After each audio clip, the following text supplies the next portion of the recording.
Hello everyone, this is Satin Kumar. Most welcome है आपका CTET की सीडीपी फैक्ट्स के सेशन में। फ्रेंड्स, आज हम लोग यहाँ पर संक्षेप में 2 मिनट में जीन पियाजे की संज्ञानात्मक विकास के सिद्धांत की 4 अवस्थाओं में से पहली अवस्था पर चर्चा करेंगे, और जिस अवस्था का नाम है संवेदी गामक या संवेदी पेशीय या संवेदी गद्यात्मक, जिसका वर्ष 0 से 2 वर्ष के मध्य में होता है। तो बच्चे, संवेदी गामक का अर्थ होता है 5 प्रकार की संवेदनाएं होती हैं: आँख, कान, नाक, त्वचा और जीवा।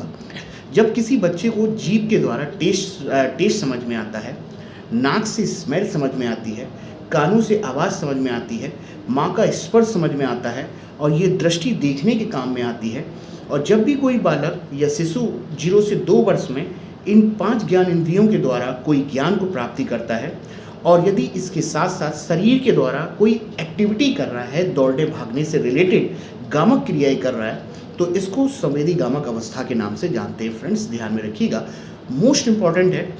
यहाँ पर 0 से 2 वर्ष में बालक नकल करके सीखने का या अनुकरण करके ज्ञान प्राप्त करने का प्रयास करता है। इसके साथ साथ 0 से 2 वर्ष में बच्चा 18 से 24 माह के मध्य में अगर कोई वस्तु छुपा के रख दी हो तो उस वस्तु को खोज कर लेकर वापस आएगा।